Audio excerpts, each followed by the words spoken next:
مامۆستا پرسیارێکم هەبوو لەبارەی میراتەوە.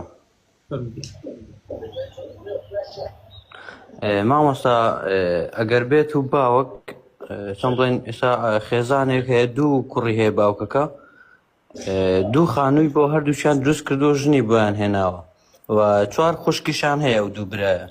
مامۆستا لەم کاتەیە ئەم دوو خانووی دراوە بەم کوڕە کە باوکەکە بمرێ یان دایک و باوکی نەمێنێ، ئایا ئەم دوو خانووە ئەچنەوە سەر میراتی گشتی، یان دابەش دەکرێتەوە بەسەر هەموویانە؟ زۆر باشە. بۆ ئەو نمونەی جەنابەت هێناتەوە، باوکێک دوو کوڕ و دوو کچی هەیە، باشە لە ژیانی خۆیان وەسیەت دەکات، یان ئەو دوو خانووە ئەکاتە ناو دوو کوڕەکەی و کچەکانی بێبەشەکە. بۆیە ئەم وەسیەتە وەسیەتێکی باتڵە، ئەم عەقدە عەقدێکی باتڵە. پێغەمبەر فەرمێ صلی الله عليه وسلم لا وەسیەتە لیوارث، کەسی واریث بۆی نییە وەسیەت بکە بڵێ ئەمە بدەنە فڵان کچم، ئەوەش بدەنە فڵان کوڕ و فڵان کەسشی لێ بێبەشکە.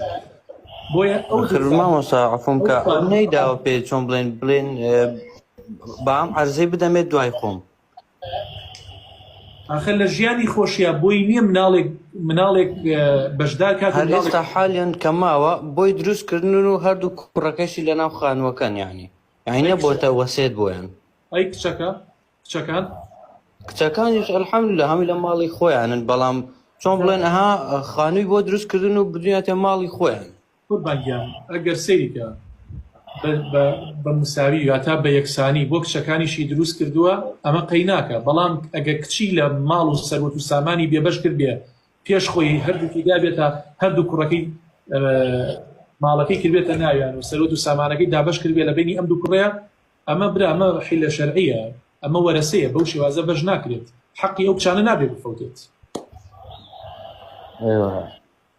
نا مامۆستا چۆن بڵێن بەش نەکراوە، وەسیەتیش نەکراوە، تەنها چۆن بڵێن وەکو شتێکی ئاسایی دوو خانووی بۆیان دروست کردووە و تەواو، یعنی بردوێتێ ماڵی خۆی. ئێستا کابرا خۆشی ماوە باوکێ.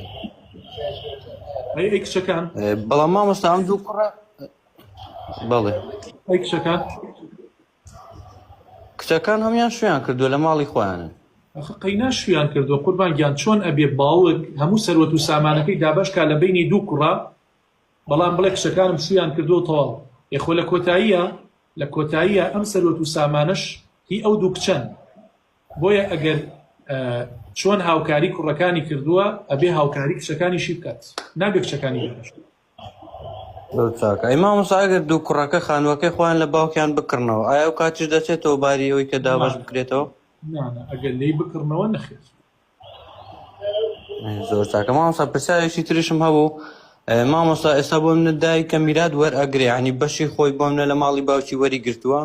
مامۆستا ئایا ئەو میراتە بۆ منە 50 وەرەقەیە، ئایا 50 وەرەقەیە دەدرێتەوە بەبەر میراتی باوک، یان لەگە باوک تێکەرەکرێتەوە بۆ میراتی منداڵەکانی؟